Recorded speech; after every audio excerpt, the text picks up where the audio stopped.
watching this video, you're gonna throw out all of the frozen pizza in your freezer. Hey guys, and welcome to my kitchen. Today I'm gonna show you how to make the most delicious, crispiest, juiciest Italian homemade pizza you can do in your college dorm room. And all of that is gonna cost you only 30 kronas. That's cheaper than a takeout. And all it's gonna require is just some extra pieces of equipment that you most likely have lying at home. But before we jump into what you actually need to have, let's take a look at how does one delicious frozen pizza, homemade pizza, look in Denmark. Epic B-roll.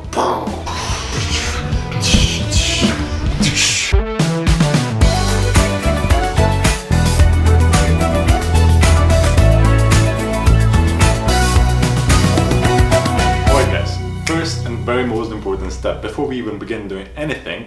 The secret to this is that the oven is super hot, so just turn on the oven for whatever is the highest that you can do, and friendly survival advice, make sure that there is nothing inside.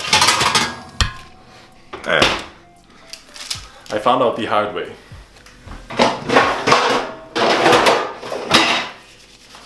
And now for the ingredients. First and most important ingredient is this pizza dough. I have personally tested only two types, but this one is probably the most killer. First and foremost, it fits into my pan, which is gonna be the second step. But also, it tastes pretty decent and costs only 25 kronas, I think, right? 25? Was it 25? Let's say 25. And it's pretty delicious. And it's also pre-baked. So there goes the chance of you killing yourself by eating raw dough. Second step is to get a pizza sauce. That's also a very important ingredient. Then, a topping of your liking. I usually go with mozzarella and pepperoni because pepperoni leaves off, or no, it releases a bit of the juiciness into the dough, which then gets baked on the stone or on the iron from the downside, and it just makes the pizza dough very chewy, but at the same time very crispy. It's awesome, trust me. Okay, so now that we have the first step. Second step, and that is to make the pizza dough as crispy as possible. And the secret to this is to use a pizza stone. But who in a right mind would spend $50 on a pizza stone when you can just use a pan? It needs to be an iron pan though.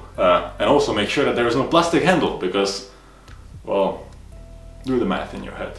Anyways, so if you have the iron pan, then what you want to do as part of the second step is to put it in the oven, so it's smoking hot when you put the pizza on top of it. This way, the pizza starts to bake from the bottom side before the whole toppings start to melt, and so on and so on. What this makes sure to do, by watching other videos, I found out that it keeps the moisture inside of the pizza instead of releasing it out. You might be asking yourself right now, but wait Michael, I don't have an iron pan. In that case, just use a regular tray, but make sure that there is no baking paper on it before you put it inside. Otherwise it will just burn out. Now for the step number 3. While we are waiting for our oven to heat, let's talk a bit about how awesome Student Survival Guide is as a project. I'm just kidding. Let's just drink some wine. Also guys, keep in mind that this recipe is not one of the short ones. If you're looking for a short one, then make sure to leave the links up above, because we have made some quick and easy recipes for you. This one is going to take a while because the oven itself is going to take about 25-30 minutes to really heat up. What you want is to get the oven as hot as possible. Most conventional ovens go to like 275 degrees. If you get it to 275, just leave it like that for 5 minutes and then it's going to be the right temperature. And in the meantime, you have like 20 minutes to go and do your homework. So go and do your homework right now. Go and read the assignment. Come on, what are you waiting for? But come back. Let's build the actual pizza. First and foremost, get it from the plastic. If this is something that does not make Gordon Ramsay proud, then I truly do not know what is. Step number 2 is to actually open the pizza sauce. Okay, I'm gonna stop pretending that I know how to cook. Anyways, rule of thumb is you don't have to get a fancy pizza sauce like this. I think it was actually pretty expensive. Do you know how much this cost? It was definitely on a budget. It was not a... I would never buy something that's not on a budget. Yeah, you can just perfectly use something like maybe this. Just to get it tomato sauce and put a bunch of oregano and basilika on top, and it's essentially just the same thing. And it's gonna cost you like 1/3 of the price. But since we are not on budget, at least in this video, let's first and foremost spread some tomato sauce. Oh, this is a ripoff. Like, look at it. There are not even herbs inside of it. Are you kidding me? There's just tomatoes and salt and a little bit of lemon oil inside of it. So, I guess I'm gonna show you how to do the whole process without having a pizza sauce, a dedicated pizza sauce. Okay, let's head over to our basilcum, or oregano as I like to call it, or oregano, or basilcum as I like to call it, because I always confuse them. Anyways, take a pinch, because it needs to taste Italian, and everyone knows oregano and basilika is the Italian thing. The second step is what the ancient Romans were arguing over based on Aristotle's scripts. First, is it cheese, or is it a pepperoni that goes on top of the tomato sauce? Today we are going to debunk this once and for all. It's the pepperoni that goes on top. So, we open up our pepperoni, and depending on how much you like this, you just spread it around.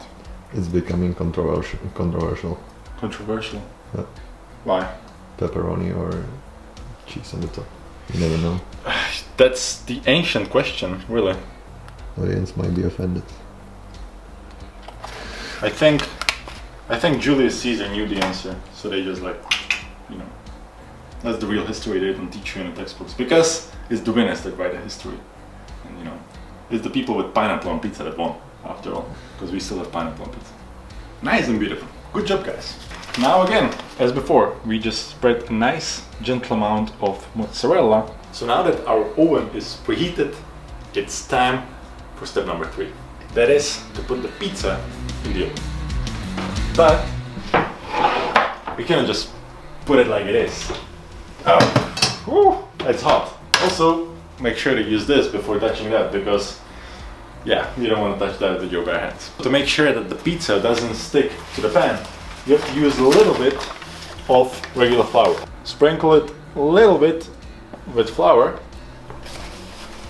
so the base of the pizza doesn't stick to the pan, because you don't want that. Now it's time to... it fell apart. Never mind, let's do our best anyways. Okay, there we go, and sort of it's in there. Okay, and we are ready to bring this to the oven. Also, pro tip is to put it on the low part of the oven, not the up part, because that way the top part would burn, but the bottom would still not be done. So, let's do that. Let's put it in the bottom part of the oven. Let's close the oven. And about 4 or 5 minutes, the pizza should be done. So just keep an eye on it and make sure to check the second the edges start to turn into charcoal, you know it's been there for way too long. So it's been about 4 or 5 minutes, so let's check the status of our pizza. Woo! This looks like pizza to me! Not like the frozen crab. This is awesome. One last tip for this is that you don't want to just take it out from the pan instantly. Leave it there for about 30 or 40 more seconds, so that way the top ingredients will solidate a bit and they will not just slide off when you try to bring it out from the pan. And this is what I call a delicious pizza. But one last step to make this truly Italian. To make truly Italian, you need to put on, of course, some fresh basilika. You can get this for like 10 kronas in Rima, so hey, don't be cheap. She will truly appreciate it. Let's just put this on top of our pizza, and oh my god, for 30 kronas, it doesn't get better than this. It does not get better than this. And also, for some extra style points, take a little bit of olive oil, put your thumb on top of this thing, that's what I saw in Gordon Ramsay's video, and just, ooh. I mean, come on. Come on. I could bill someone 100 kronas for this kind of pizza in a restaurant.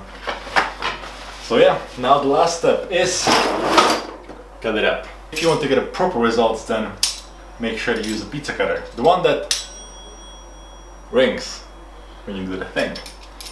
And now just, as you would see in any proper Italian place, in two confident motions, you cut up your pizza. Let's get into it.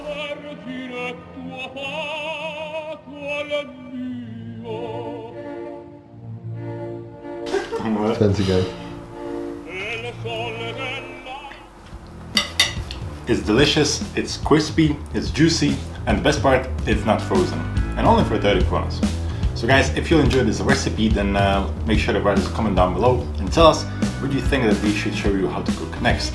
Next week, we are also going to show you how to make some healthy and cheap recipes. And finally, it will not be just my face anymore on the channel. So I'm looking forward to that. Sure to subscribe to the channel if you haven't done so yet. And I'll see you next week. Take care. It's good pizza.